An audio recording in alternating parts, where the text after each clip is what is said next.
अस्सलाम वालेकुम। Welcome to score online coaching centre. Score academy की जानिब से हमारा डीएनए एंड क्रोमोसोम का जो चैप्टर स्टार्ट था उसमें आज का जो टॉपिक है वो इंतहाई अहमियत का हामिल है एग्ज़ाम पॉइंट ऑफ व्यू से। और ख़ासकर इसमें जो कॉन्सेप्ट्स हैं वो काफ़ी जो है वो कॉम्प्लिकेटेड से थे। तो इसको हमने इस तरीके से ऑर्गेनाइज किया है ताकि आप जो है वो इन कॉन्सेप्ट्स को बहुत इजीली समझ सकें। तो जो मेन जो हमारा टॉपिक है वो है तो म्यूटेशन पे। म्यूटेशन जो है जिसमें हम कहते हैं कि कोई चेंज आ जाए जेनेटिक मटेरियल में या जीनोम में या अल्टरेशन आ जाए किसी भी सेल के जीनोम में या ऑर्गेनिज्म के जीनोम या वायरस के जीनोम में, उसको हम म्यूटेशन कहते हैं। ठीक है। तो म्यूटेशन में मजीद बहुत सारे कंसेप्ट्स हम आगे पढ़ेंगे कि इसमें कुछ टिपिकल कंसेप्ट्स भी हैं जिनको हमने समझना है। तो चलो आइए स्टार्ट करते हैं बकायदा म्यूटेशन से।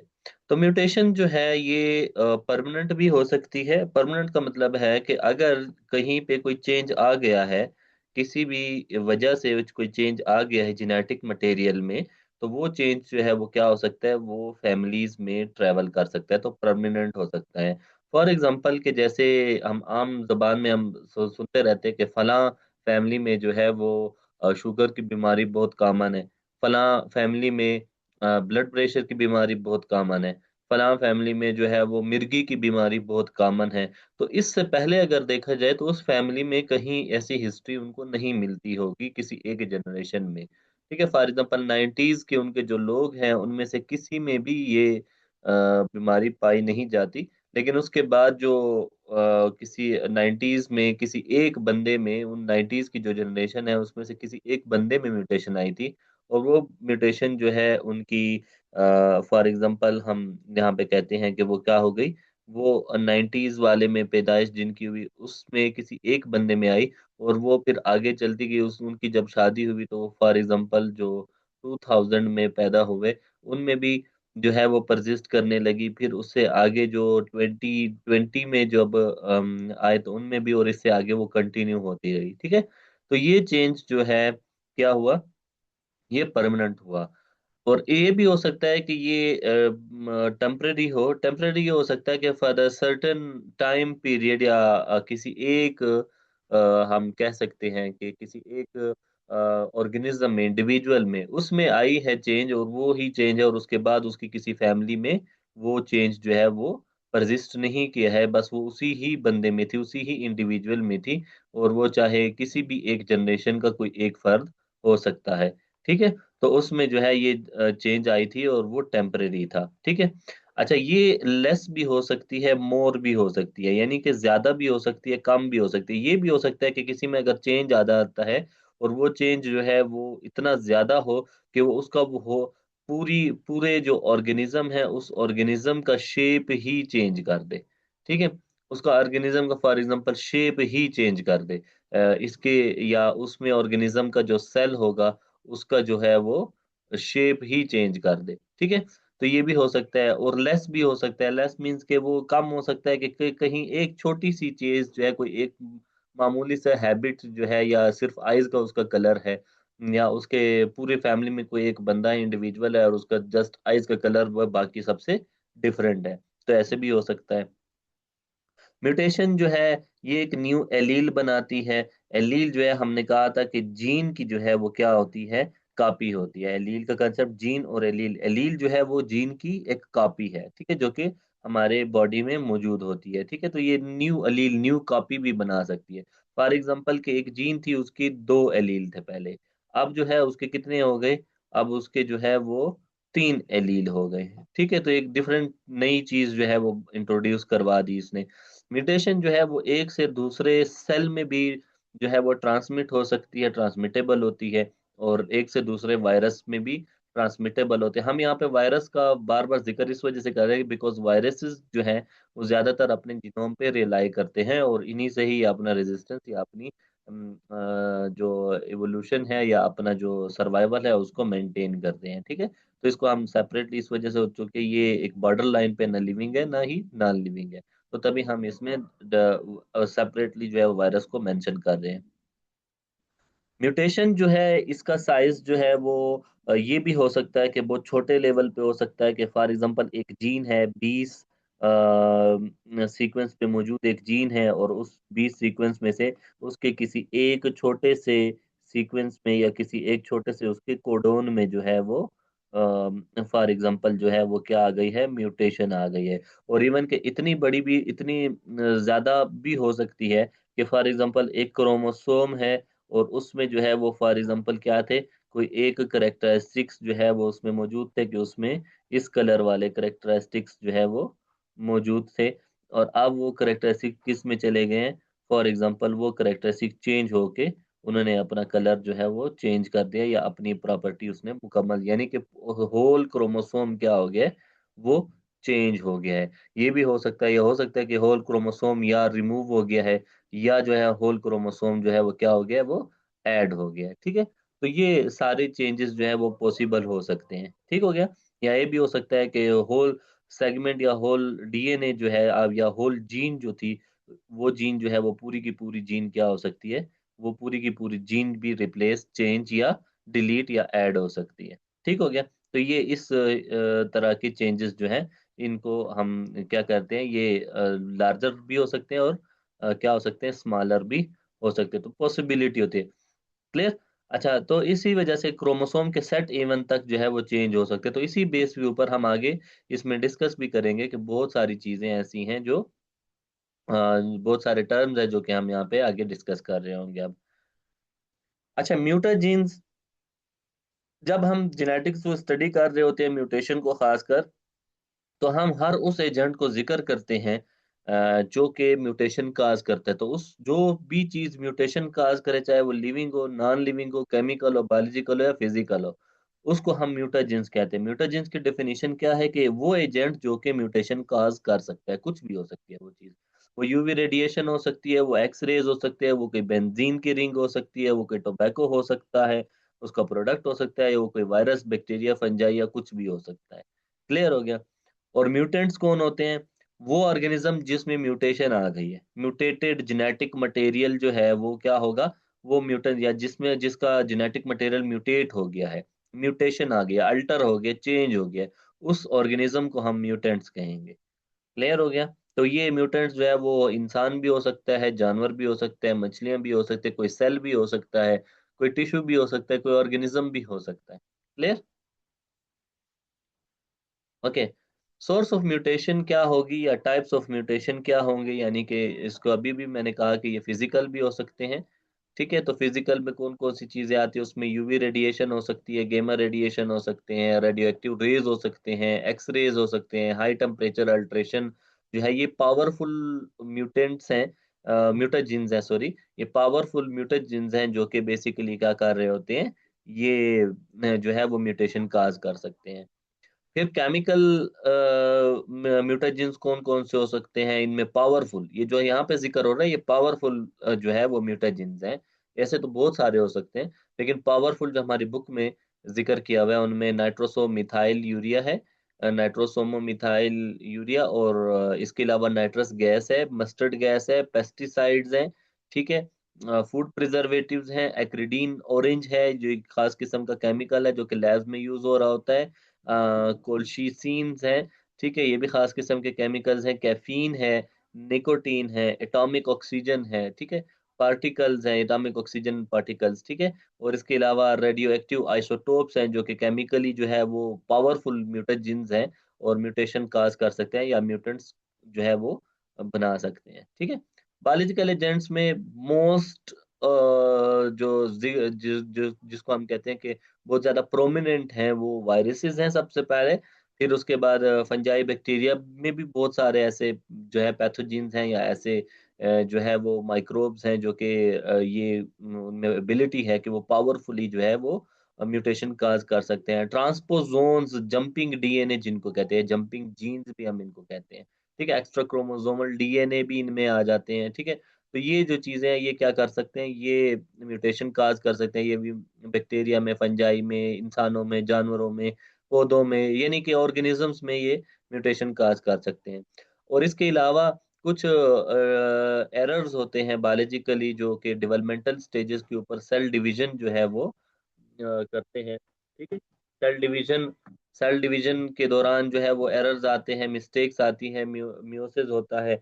और उस म्यूसिस की वजह से जो है वो क्या होता है, डीएनए रेप्लिकेशन के दौरान जो है ये हो सकता है, म्यूसिस के दरमियान हो सकता है। तो ये सेल डिवीजन होती है। ये जो सेल डिवीजन है, ये सेल डिवीजन जो है वो क्या होती है, ये म्यूटेशन काज करती है। क्लियर है? तो ये सारी चीजें जो है वो बायोलॉजिकल सोर्स में आते हैं। ठीक है। म्यूटाजेनेसिस क्या है? म्यूटाजेनेसिस बेसिकली ये एक जो है तो वो क्या होती है, ये एक म्यूटाजेनेसिस हम कहते हैं फॉर्मेशन है या creation of mutation in DNA molecule है, एक प्रोसेस है। ठीक है। ये क्या है, ये एक ओके। तो म्यूटाजेनेसिस जो है वो एक प्रोसेस है जिसमें फॉर्मेशन होती है म्यूटेशन की, यानी कि म्यूटेशन काज होने का जो प्रोसेस इनिशिएट होके एंड तक जब म्यूटेशन काज हो जाती है तो उसको हम म्यूटाजेनेसिस कहते हैं। तो process of the formation of mutation in DNA molecules, हमने डीएनए मॉलिक्यूल लिखे हैं, बट इसको जो है वो हम इतना स्पेसिफाई भी नहीं करते। हम इसको जो है क्योंकि क्रोमोसोम में भी म्यूटेशन आती है, so we can keep it very simple. Mutagenesis the formation of mutation, ठीक है, in genetic material. Simple genetic material जब हम लिख देंगे so that would be more okay, because mutation जो है वो क्रोमोसोम में भी अकर हो सकती है और डीएनए मॉलिक्यूल के लेवल पे भी अकर हो सकती है। ओके। चलें जी, म्यूटेशन को दो तरीकों से जो है इसमें टाइप्स जो है वो इसके बनाए जा सकते हैं। पहला जो तरीका है वो इसके है on the basis of mutagenesis, यानी कि उसका प्रोसेस के म्यूटाजेनेसिस के प्रोसेस की बेस पे। प्रोसेस दो तरीकों से हो सकता है, या नेचुरल या आर्टिफिशियल।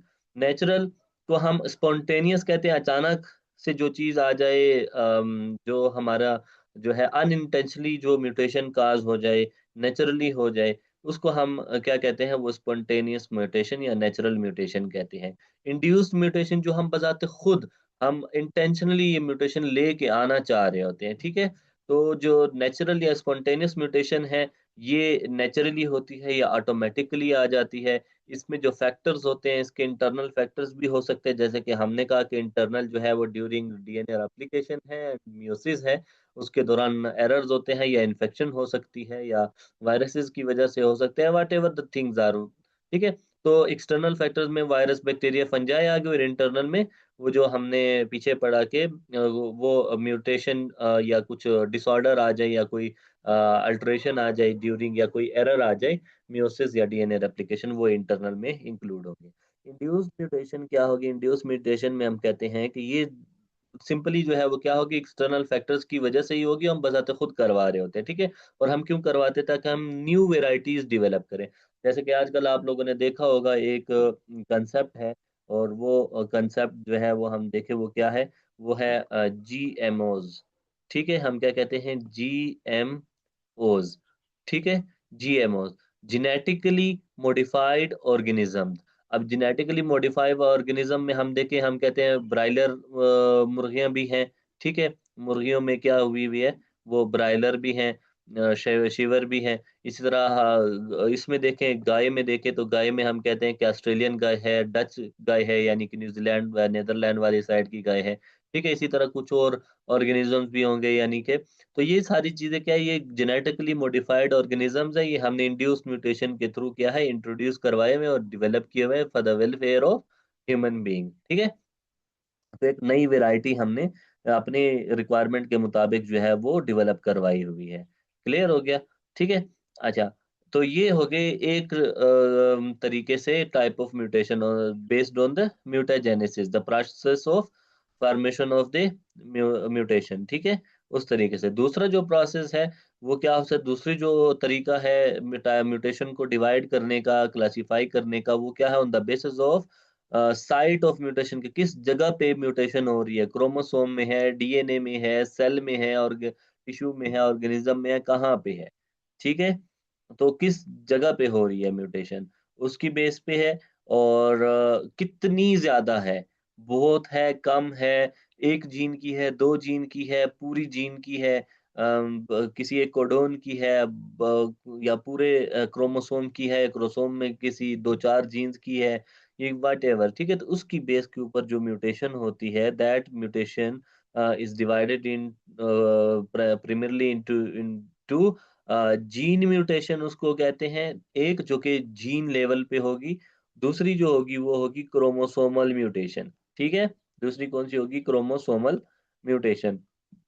तो क्रोमोसोमल म्यूटेशन है, या उसको क्रोमोसोमल एबेरेशन भी कहते हैं, ठीक है। जीन म्यूटेशन में अगर देखें तो ये पॉइंट म्यूटेशन होती है कि किसी एक खास पॉइंट के ऊपर, यानी कि वो जो बिल्कुल माइनर सी होगी किसी एक कोडोन के ऊपर, फॉर एग्जांपल छोटी सी जगह के ऊपर पॉइंट म्यूटेशन है, ठीक है। किसी एक ये जीन है और इस जीन में कोई एक कोडोन के ऊपर जो है ये म्यूटेशन आई है, और एक स्पेसिफिक जगह है यहाँ पे म्यूटेशन आ गई है, ठीक है। यहाँ पे ये होगी पॉइंट म्यूटेशन, या फिर है फ्रेम शिफ्ट म्यूटेशन है, ठीक है।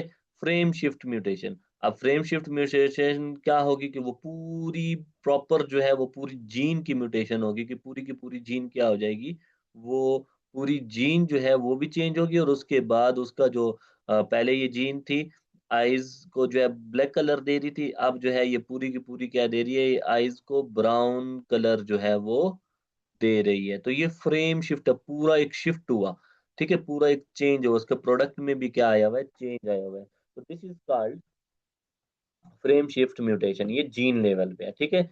अच्छा चले, ये तो इधर हो गया।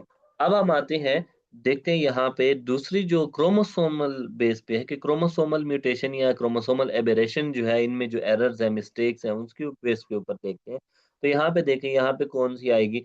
यहाँ पे देखें पहली जो क्रोमोसोमल के बेस पे हम कहते हैं changes in chromosomal structure during meiosis, ठीक है। म्यूसिस के दौरान हमें पता है कि जो है वो हम कंसेप्ट है कि एक जो है वो डीएनए होता है, और वो डीएनए आता है वो क्या होगा, वो डिस्पर्स होगा, डिस्पर्स होके वो पीसेस में जाएगा, और उसके बाद जो है ये क्या होगा, इसमें जो है वो रीअरेंजमेंट होगी, और रीअरेंजमेंट होगी तो ये एक नया डीएनए फॉर एग्जांपल बनाएगा। तो सारी जीन्स में आपको पता है कि कुछ जीन्स वो क्या हो जाएंगी, वो आगे पीछे जो है वो, उनमें जो है कुछ जीन्स जो है वो क्या हो जाएंगी, पहले एक जगह पे थी अब उनकी जगह भी चेंज, उनकी प्रॉपर्टीज भी चेंज, कुछ चीज स्विच ऑफ हो जाएंगी, कुछ ऑन हो जाएंगी। तो ये सारी क्या है, ये ड्यूरिंग मियोसिस भी हो सकता है। पीस ऑफ क्रोमोसोम भी जो है वो इसमें चूंकि ये सारा क्रोमोसोम जो है क्रोमोसोमल, हम उसको क्या कहते हैं, एग्रीगेशन जो होती है, री एग्रीगेशन जब हो रही होती है, तो ये सारा जो है उस वजह से आ सकता है, ठीक है। इसमें रीयूनाइट होते हैं इन डिफरेंट वेज, ठीक है, दोबारा मिलते हैं, डिस्पर्स होके दोबारा क्रोमोसोम जो है वो क्रोमोसोमल सेग्रीगेशन जो हम कहते हैं, ठीक है। तो ये सारे क्या होते हैं, ये टोटली जब सेग्रीगेट हो रहे होते हैं, तो उस दौरान जो है ये क्या आ जाती है, इनमें म्यूटेशन जो है वो क्या हो जाती है, वो आ जाती है, ठीक है। तो उनमें चेंजेस आ जाते हैं। तो इसी वजह से आप देखते हैं कि एक ही फैमिली में बहन भाई सारे एक दूसरे से वो मुख्तलिफ होते हैं, ठीक है। क्यों होते हैं मुख्तलिफ? बिकॉज कि उनमें ये क्रोमोसोमल सेग्रीगेशन हो रही होती है। वैसे भी हमारा कंसेप्ट है कि हम कहते हैं कि 99.9% तमाम दुनिया जो है वो क्या है, वो एक दूसरे के साथ उनका जीनोम मिलता जुलता है, but only the difference is 0.1%। और अब इस 0.1% को में भी जो है वो 0.01% आप डिफरेंट है अपनी फैमिली से, और 0. जो है वो 99% जो है वो आप अपनी फैमिली से मुताबिकत रखते हैं, मुशाबिहत रखते हैं, ठीक हो गया, अपनी फैमिली की तरह ही हैं आप। क्लियर हो गया? तो ये जो चीजें हैं इसके ऊपर जो है वो ये म्यूटेशन आती है, और इसी वजह से ये जो चेंजेस हैं, जिस तरह ये 0.1 या 0. जो है वो ये 0.1% है, या इसके बेस के ऊपर ये 0.01% है। इसको जो है साइंटिस्ट ने जो है वो पूरी तकरीबन हर रीजन में लोगों को इसके ऊपर जो है वो जांचा है, और जांच के फिर एक कंक्लूजन निकाला है, और उस कंक्लूजन की बेस पे जो है उन्होंने बताया है कि इंसानों का जो है वो क्या हो सकता है, वो डीएनए टेस्ट जो है वो इन्हीं की बेस पे होता है, विद इन फैमिली और आउट ऑफ फैमिली जो डीएनए टेस्ट हो रहा होता है वो इस बेस पे होता है। और इस चीज को कि ये 0.1% है, 0.01% है, इसको कहते हैं डीएनए फिंगर प्रिंटिंग। तो डीएनए फिंगर प्रिंटिंग के जो कंसेप्ट है, इसके ऊपर जो है वो क्या होता है, वो डीएनए टेस्ट होता है और उससे पता चलता है, ठीक है, फिंगर प्रिंटिंग। तो इसको हम क्या कहते हैं, डीएनए फिंगर प्रिंटिंग। इसकी बेस के ऊपर जो है वो क्या हो रहा है, वो हमारे डीएनए टेस्ट वगैरह होते हैं और उससे हम अपने फैमिली बैग जो है वो फैमिली का पता चला सकते हैं, या क्रिमिनल रिकॉर्ड में जो है इन चीज़ों को यूटिलाइज किया जाता है। क्लियर है? चले बैक टू आवर टॉपिक। इसमें जो हम डिस्कस कर रहे थे वो यही डिस्कस कर रहे थे कि सेग्रीगेशन होती है, क्रोमोसोमल सेग्रीगेशन होती है, और उसमें जीन जो है या डीएनए जो है वो एक दफ़ा डिस्पर्स होता है। हमने इससे पहले डिस्पर्सिव जो है वो डीएनए रेप्लिकेशन भी पढ़ी थी। उसी का ये कंसेप्ट है कि चेंज इन जो है वो क्रोमोसोमल स्ट्रक्चर है ड्यूरिंग मियोसिस ऑफ क्रोमोसोम जो है वो डिस्पर्स होते हैं और फिर रीयूनाइट होके एक डिफरेंट वे में एक नई चीज देते हैं। तो इससे जो है कुछ जीन जो है वो डिलीट हो सकते हैं, कुछ जीन में डिफिशियंसी आ सकती है। इसके बेस पे भी इसको जो है वो क्लासिफाई किए जा सकते हैं। कुछ जीन की डुप्लीकेशन हो जाती है, वो डबल आ जाते हैं। कुछ जीन जो है वो अगर देखें तो उनमें इन्वर्जन आ जाती है, चेंजेस आ जाते हैं। कुछ जीन जो है वो उनकी ट्रांसलोकेशन हो जाती है, जैसे मैंने कहा कि वो जीन अपनी लोकेशन जो है वो चेंज कर देते हैं, ठीक है, चूंकि सेग्रीगेशन हो रही होती है, तो सेग्रीगेशन के दौरान उनकी जो है वो क्या होती है, ट्रांसलोकेशन हो सकती है, पॉसिबल है। ओके, नेक्स्ट जो है वो देखें क्रोमोसोमल म्यूटेशन है। और क्रोमोसोमल म्यूटेशन में हम अगला जो है हमने क्या कहा कि change in pair of homologous chromosomal number. Homologous change in pair of the homologous chromosomal number. ये क्या होगा, इसमें हम सिंपली कहते हैं कि इसमें अगर चेंज आ जाए होमोलोगस पेयर्स में, ये देखें ये आपस में हम क्या कहते हैं कि एक ये इस तरह ये बना हुआ है, ठीक है, और दूसरा ये देखें ये एक होमोलोगस पेयर हो गया, और ये देखें एक होमोलोगस पेयर ये हो गया, ठीक है। ये क्या हो गए, ये होमोलोगस पेयर आपस में या आपस में, लेकिन ये एक दूसरे से क्या है, एक दूसरे से ये हेट्रोजाइगस कौन सा है, अब ये हेट्रोजाइगस है किसका, इन दोनों से ये हेट्रोजाइगस है, ठीक है। जबकि ये हेट्रोजाइगस है किससे, इन दोनों से जो है ये क्या है, हेट्रोजाइगस है। जबकि ये दो आपस में होमोलोगस पेयर हैं और ये दो आपस में होमोलोगस पेयर है। अब यहाँ पे बात किसकी, होमोलोगस पेयर। इस होमोलोगस पेयर में अगर डिफरेंट आ जाता है, डिफरेंस आ जाता है, तो इसको जो है हम क्या कहते हैं, इसको हम कहते हैं एन यू प्लोइडी। इसको हम क्या कहते हैं, एन यू प्लोइडी। यानी कि ये क्रोमोसोमल एबरेशन या क्रोमोसोमल म्यूटेशन की वो मेन टाइप है। दो किस्म की टाइप्स हैं, एक एन यूप्लोइडी है कि क्रोमोसोमल होमोलोगस पेयर में जो है वो क्या आ जाए, चेंज आ जाए। तो ये चेंज या तो तब आता है कि जब होमोलोगस पेयर लॉस हो जाए, या तब आता है जब होमोलोगस पेयर क्या हो जाए, वो ऐड हो जाए, ठीक है। ये देखें, अगर लॉस होगा तो हम उसको कहेंगे कि ये हाइपोप्लोइडी है। अगर लॉस होगा तो सॉरी ऐड होगा तो हम उसको कहेंगे हाइपरप्लोइडी है। तो ये जो लॉस और एडिशन है ये किस तरह से होगी, ये इस तरह से होगी कि फॉर एग्जांपल यहाँ पे जो है वो एक होमोलोगस पेयर ऐड हो जाएगा, इसके साथ क्या हो जाएगा, एक होमोलोगस पेयर इनके साथ मजीद ऐड हो जाएगा, ठीक है। ये देखें, इनके साथ क्या होगा, मजीद ऐड हो जाएगा, देखिए ये एक्स्ट्रा आ गया है तो ये एडिशनल है, तो ये हाइपरप्लोइडी हुआ। ये क्या हुआ, हाइपरप्लोइडी। इनके साथ क्या हुआ, इनके साथ जो है ये ऐड हो गया है। लेकिन ये भी हो सकता है कि एक होमोलोगस पेयर जो है वो लॉस हो जाए। लॉस कैसे होगा, कि फॉर एग्जांपल ये इधर है, ठीक है, और ये हमने कहा कि ये दूसरा पेयर यहाँ पे है। यहाँ पे देखें एक जो है वो क्या हो गया, लॉस हो गया, तो ये क्या है, हाइपोप्लोइडी है। तो यहाँ पे लिखा हुआ है हाइपोप्लोइडी, लॉस ऑफ वन और टू पेयर्स ऑफ। ये भी हो सकता है कि दोनों के दोनों जो है वो क्या हो जाए, दोनों के दोनों पेयर्स जो है वो जो है वो क्या हो जाए, दो पेयर जो है वो क्या हो जाए, लॉस हो जाए, ठीक है। फॉर एग्जांपल ऐसे भी हो सकता है लॉस का, ठीक है। हम कहते हैं कि ये यहाँ पे इधर भी लॉस हो गया और इधर भी लॉस हो गया, तो दो पेयर लॉस हुए, ठीक हो गया। और ये भी हो सकता है कि दो पेयर ऐड हो जाएं, फॉर एग्जांपल एक इधर ऐड हुआ था और दूसरा हम देख लेते हैं कि फॉर एग्जांपल यहाँ पे जो है एक इनके साथ भी क्या हो गया, ऐसे ऐड हो गया, या इसके साथ ऐड नहीं हुआ बल्कि हम यहाँ पे कहते हैं कि दो पेयर मुकम्मल तौर पे क्या हुए हैं, वो यहाँ पे ऐड हो गए। तो अब देखेंगे ये क्या हो गया, ये ऐड हो गए, तो ये हाइपरप्लॉइडी है। क्लियर हो गया, हाइपरप्लॉइडी। अच्छा, अब अगर देखें, वो कहते हैं कि मोनोसोमी, हाइपोप्लॉइडी में दो तरह से हो सकते हैं कि मोनोसोमी है, 2n-1, 2n-1, यहाँ पे ये 2n-1 हुआ है ना, इस जगह पे ऊपर देखे 2n-1, ये क्या है, 2n, डिप्लॉयड में से एक पेयर गायब हुआ है, और यहाँ पे डिप्लॉयड में से कितने पेयर गायब हुए हैं, यहाँ पे हुए हैं 2n-2, यहाँ पे कितने गायब हुए हैं, 2n-2। तो इसको हम क्या कहते हैं, इसको हम कहते हैं नली सोमी। ये देखो, जिसमें दो गायब हुए हैं, नली सोमी। और जो जिसमें एक गायब हुआ है, इसको हम क्या कहते हैं, मोनोसोमी। और ये हाइपर प्लोइडी है, इसमें एक पेयर अगर ऐड हुआ है, यहाँ पे हमने एक पेयर ऐड किया था, कहाँ पे ऐड किया था, हम दोबारा बना लेते हैं। ठीक है, हमने कहा था कि यहाँ पे हमने एक पेयर जो है वो ऐड किया था, ये चार पेयर इसके अपने हैं। ठीक है, और यहाँ पे हमने क्या किया था, एक पेयर ऐड किया। तो ये जब यह देखें, यहाँ पे जो है वो एक पेयर जो है वो क्या हुआ, ऐड हुआ। तो इसको हमने क्या कहा, ये देखें, इसको हमने कहा कि ये ट्राइसोमी है, यानी कि 2n+1 है। ये क्या है, 2n+1 है।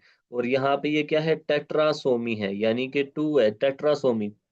ये देखें, 2n+2 है, ये क्या है, 2n+2 है। तो ये देखें, ये चीजें क्या है, ये इसको हम कहते हैं कि ये क्या है, ये एन यूप्लॉइडी की टाइप्स हैं। ये क्या है, ये एन यूप्लॉइडी की टाइप्स हैं। एन यूप्लॉइडी यानी कि change in pair of homologous chromosome number, और उसमें हाइपोप्लॉइडी जिसमें लॉस हो एक या दो पेयर का, हाइपरप्लॉइडी जिसमें एक या दो पेयर ऐड हो। अगर लॉस होगा तो उसमें एक लॉस होगा तो 2n-1 यानी कि मोनोसोमी, और अगर हाइपोप्लॉइडी नलीसोमी तो 2n-2।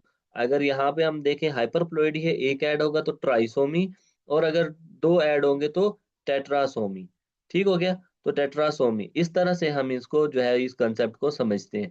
क्लियर हो गया। होप सो कि अभी आपको मजीद ये अच्छी तरीके से क्लियर होगा, लेकिन इसको मजीद समझने के लिए थोड़ा सा और भी एक क्लियर डायग्रामेटिक जो है वो प्रेजेंटेशन भी है मेरे पास। चले आए उसकी तरफ मूव करते हैं। लेकिन उससे पहले यहाँ पे जो कंसेप्ट है, दूसरी जो टाइप है क्रोमोसोमल चेंज की बेस पे, पहली टाइप एन यूप्लॉइडी है, दूसरी है यूप्लॉइडी। ये एन यूप्लॉइडी है, ये जरूर याद रखिएगा, एन यूप्लॉइडी। ठीक है, इसमें लॉस या गेन हो रहा होता है। ठीक है, इसका क्रोमोसोमल पेयर्स का, ठीक है, होमोलोगस क्रोमोसोमल पेयर का।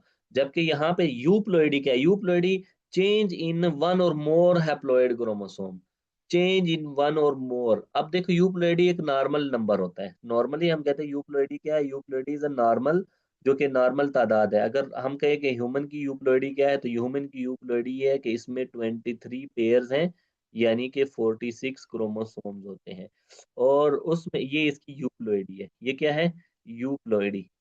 ठीक है, सिंपल नॉर्मल जो है। अब इसमें जब चेंज होगा, चेंज आएगा, तो चेंज जो है वो क्या होगा, change in one or more haploid chromosome. अगर मोनोप्लॉइड है तो इसमें जो है ये मोनोप्लॉइड, फिर ट्रिप्लॉइड, टेट्राप्लॉइड, और ये देखें, ट्रिप्लॉइड है, टेट्रोइड है, और ये पेंटाप्लॉइड है। ठीक है, इनमें इनमें जो है वो क्या होगा, चेंज, मोनोप्लॉइड एक क्रोमोसोम का चेंज आया है, ट्रिप्लॉइड दो का आया है, तीन का आया है, डिप्लॉइड जो है वो मैंने नहीं लिखा, डिप्लॉइड दो का होता है, टेट्राप्लॉइड वो चार का होता है, पेंटाप्लॉइड इसको भी हम समझेंगे। चलिए, इससे पहले जो है वो हम क्या करते हैं, हम देखते हैं कि जो वो है एन यूप्लॉइडी को डिटेल से समझते, ताकि उसके बाद हम फिर किसको समझे, हम फिर इसको यूप्लॉइडी को समझे। चलिए, प्रेजेंटेशन देखते हैं कि प्रेजेंटेशन में पहले यूप्लॉइडी है या एन यूप्लॉइडी है। चलिए जी, प्लॉइडी ओवरऑल, सॉरी यहाँ पीछे मैंने आपको एक कंसेप्ट दिया, अ, वो जो मैंने आपको कहा था, दोबारा से शेयर कर लेता हूँ स्क्रीन को। ये है, चलिए जी, ये स्क्रीन जो है वो शेयर, और इसको जो है हम यहाँ से बड़ा कर रहे थे। अच्छा, प्लोइडी, प्लोइडी मैंने आपको कहा था, वो थोड़ा सा शायद मैंने आपको एक जगह पे थोड़ा सा मिस्टेक हुई, वहां पे मैंने आपको कहा कि 46 जो क्रोमोसोम होते हैं, यहाँ पे कलर कौन सा चूज करते हैं, व्हाइट। तो प्लोइडी हम कहते हैं कि प्लोइडी है, तो हम क्या कहते हैं, 46 है ना, 46, या 23 जो पेयर्स होते हैं, ठीक है, वो क्या है, वो प्लॉइडी है, और उसमें फिर चेंज आएगा इनमें तो वो हम यूप्लॉइडी कहेंगे। क्रोमोसोमल सेट में होमोलोगस में चेंज आएगा तो उसको हम एन यूप्लॉइडी कहेंगे। इसमें हमने ऑलरेडी कहा कि हाइपोप्लॉइडी है, मोनोसोमी, नलीसोमी, हाइपरप्लॉइडी उसमें ट्राइसोमी, टेट्रासोमी है। यूप्लॉइडी में हमने कहा कि मोनोप्लॉइडी है, ठीक है, वन एन है, एक का चेंज आएगा, ठीक है। डिप्लॉइडी है, टू एन का आएगा। इसी तरह ट्रिप्लॉइडी, टेट्राप्लॉइडी, पेंटाप्लॉइडी आएगी तो पॉलीप्लॉइडी, उसके बाद हम पॉलीप्लॉइडी कहते हैं, बहुत ज्यादा आ सकती है, ठीक है। आटोप्लॉइडी, आटोपोलीप्लॉइडी भी होती है, एलोपोलीप्लॉइडी भी होती है। चले, ये सारी चीजों को हम कंसेप्ट से समझते हैं। आपकी बुक में चूंकि ये बहुत ही शॉर्टकट लिखा हुआ है तो उसको समझने के लिए हमें ये सारा लेक्चर जो है वो देखना पड़ता है। तो यहाँ पे हम सिंपली देखते हैं कि ये देखें यूप्लॉइडी है, ठीक है। ये क्या है, यूप्लॉइडी। अब यूप्लॉइडी को हम देखें तो यूप्लॉइडी क्या है। यूप्लॉइडी क्या कहते हैं, is the variation in the chromosome number that occurs due to increase or decrease of full set of chromosome.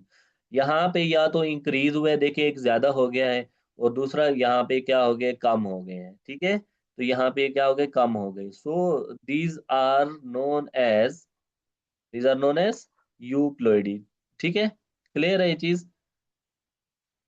अगला देखें। ये यूप्लॉइडी, वही सेम कंसेप्ट है। डिप्लॉइडी, ये ट्रिप्लॉइडी में देखें, ये दो जो है उसमें एक जो है एडिशन हो गया, तो एक दो तीन जो है वो सेट आ गए, तो ये ट्रिप्लॉइड हो गए। ये क्या हो गए, ये हो गए ट्रिप्लॉइड, ठीक है। ये हो गए ट्रिप्लॉइड। अगर हम टेट्राप्लॉइड को देखें तो टेट्राप्लॉइड में देखें, ये एक दो तीन चार हो गए हैं, तो ये टेट्राप्लॉइड हो गए, चार सेट आ गए हैं, ठीक है। तो इस तरह से हम इसको मजीद भी हम समझते हैं। तो यदि मेरे अगर फॉर एग्जाम्पल एक स्पीशी बी है और उसमें टू एन है, यानी कि फोर उसमें सेट है, one two three four set है, ठीक है, डिप्लॉयड है, ठीक है।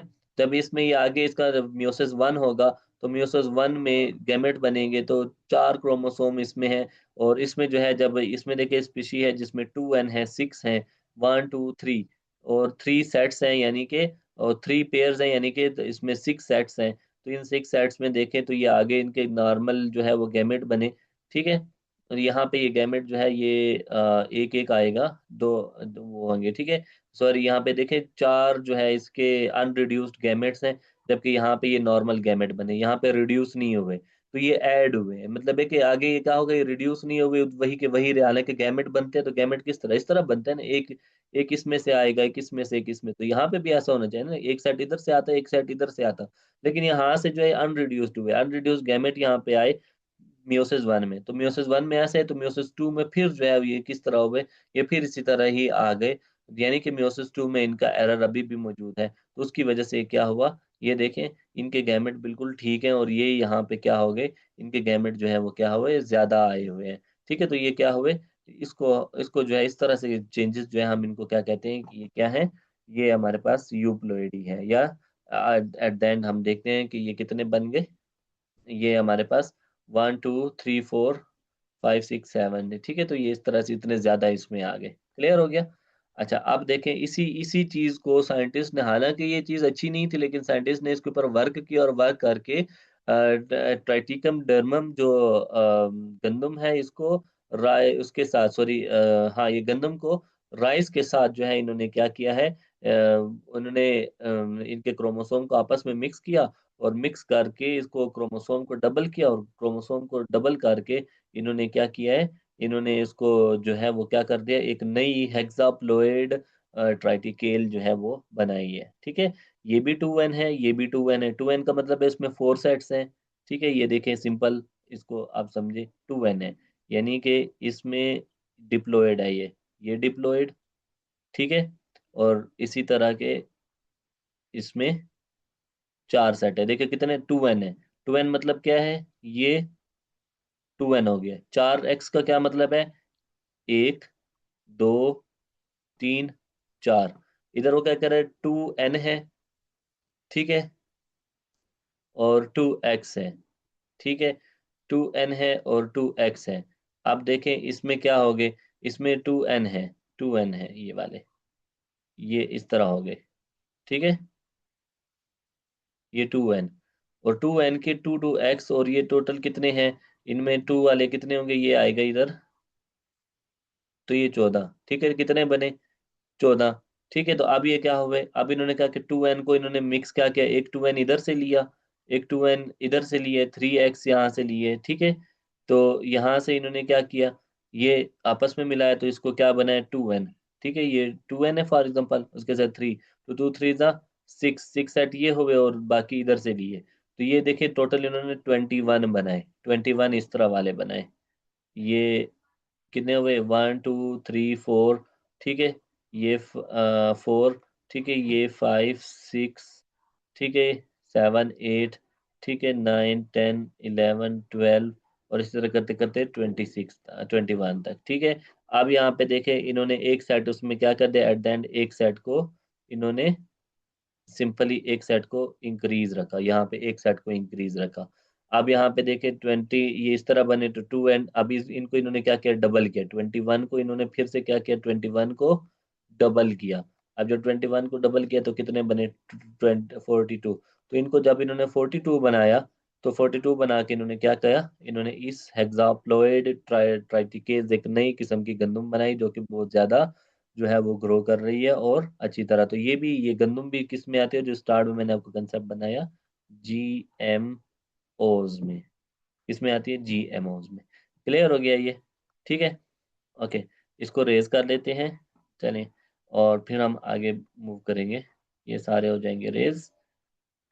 तो ये जो है जेनेटिकली मॉडिफाइड जो ऑर्गेनिज्म है बहुत ज़्यादा फायदेमंद होते हैं, और इनमें जो है हम अपनी मर्जी से जो है अपनी मर्जी की वैरायटी जो है वो डेवलप कर सकते हैं। तो इस चीज़ को साइंटिस्ट ने बहुत इजीली कैच किया, बहुत अच्छे तरीके से कैच किया और कैच करके ये चीज़ें बनाई। अब एन यूप्लोइडी में देखें, वही एन यूप्लोइडी की बात है कि क्या हुआ यहाँ पे, ये चार जो है वो 4n हम इसको कह सकते हैं। और इसमें देखें, इसमें से इसमें गैमेट बनेगा तो एक ये आएगा, इसमें गैमेट बनेगा तो एक ये आएगा। अब होना ये चाहिए था कि इसका गैमेट बनता, एक इसी तरह आता, फिर दूसरा भी इसी तरह आता, लेकिन इनका क्या हुआ, ये एक पूरा मिसिंग है जबकि ये वाला इधर आ गया हुआ है। तो आप देखिए इसके वेरिएशन आ गए, 1 और 2 chromosomes within the diploid set of organism, इसमें 2 क्रोमोसोम की डिप्लॉयड वो क्या हुआ है, चेंज आई हुई है।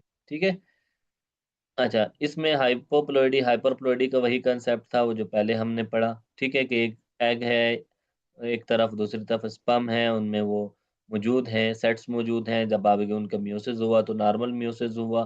ठीक है, नॉर्मल म्यूसिस में आप देखें कि ये किस तरह से ये म्यूसिस गैमेट बने, म्यूसिस होता है, म्यूसिस होकर यहाँ पे इसका सेट जो है वो गायब हो जाता है, और फिर आगे आके ये सेट जो है यहाँ से इस तरह से इसमें मसले बन जाते हैं। ठीक है, तो ये देखे एरर आ जाता है मियोसिस में, ये क्या आ जाता है, एरर मियोसिस में आ जाता है। इसको हम हाइपोप्लॉइडी कहते हैं, एक कम हो गया। ये देखिए यहाँ से एक कम था, यहाँ भी एक कम हो गया। क्लियर है? ठीक है, हाइपोप्लॉइडी हुआ, और फिर हमने यहाँ पे देखा कि ये क्या है, आज अभी हम ना मोनोसोमी की तरफ आ गए।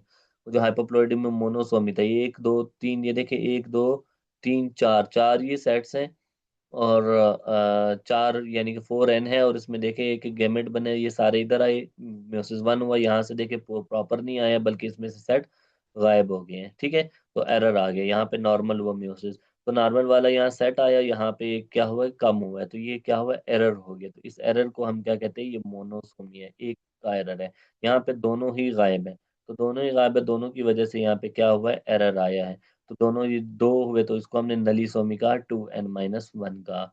यहाँ पे देखें ये फिर से वही है, टोटल क्रोमोसोम है, टोटल क्रोमोसोम 46 है, यहाँ पे 46 है। जब इनके पेयरिंग हुई तो ये देखें इस तरह से इनमें पेयरिंग हुई, दो इधर आए और दो इधर आए।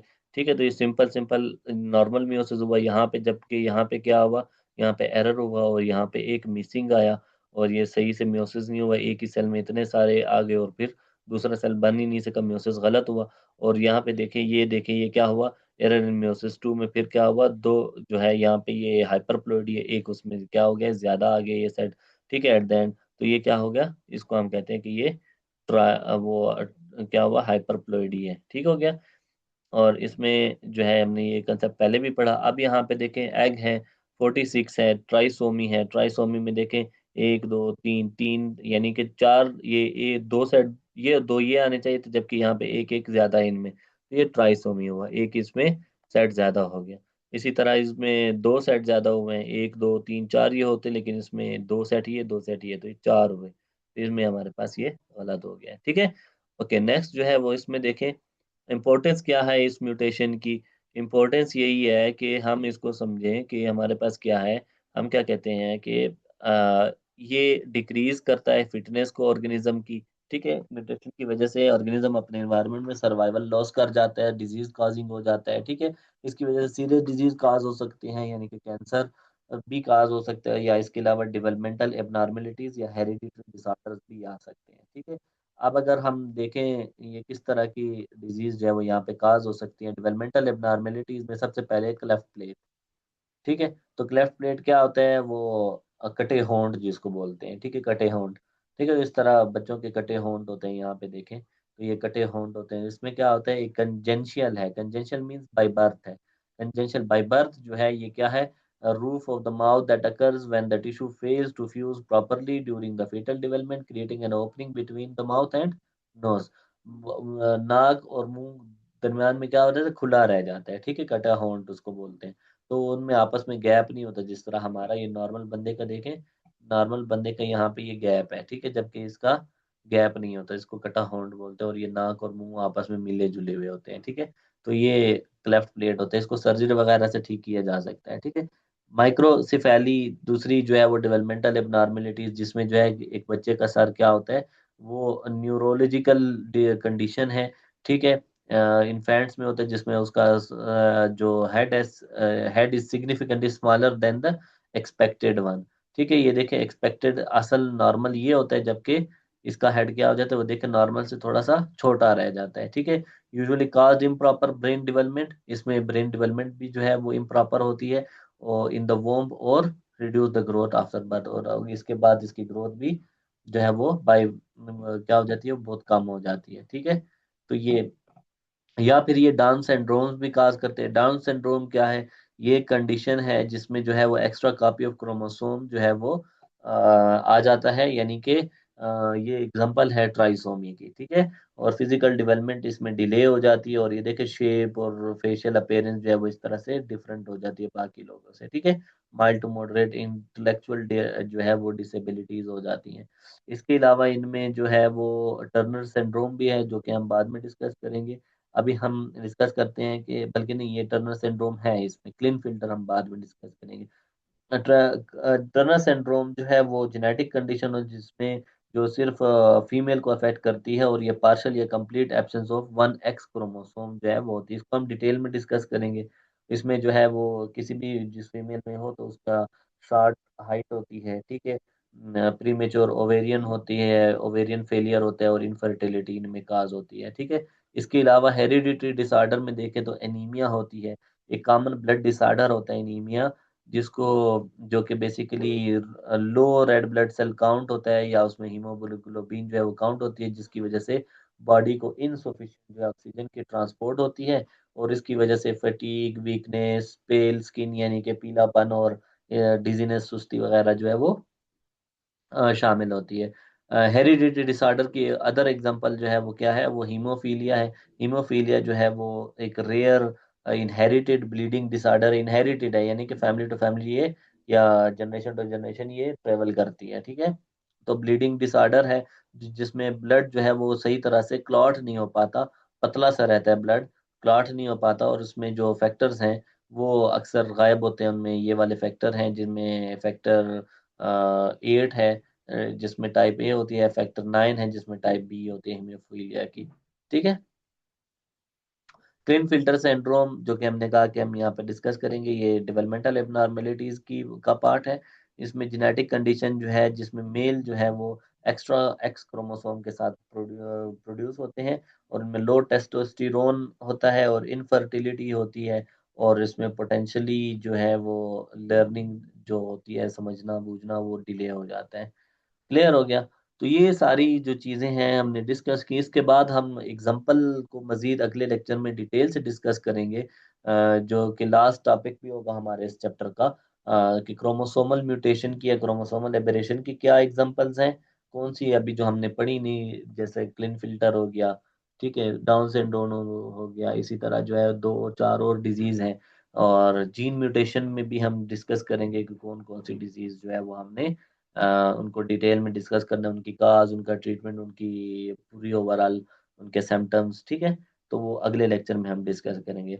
आज तक के लिए इतना ही। अपना ख्याल रखें और अब एग्ज़ाम की अच्छे से तैयारी करते रहिएगा। और स्कोर ऑनलाइन कोचिंग को जो है वो ज़्यादा से ज़्यादा शेयर करें ताकि आपके दोस्तों को भी फ़ायदा हो और इसी तरह के अच्छे अच्छे कंसेप्ट आपको जो है वो इजीली मिलते रहें। Thank you so much.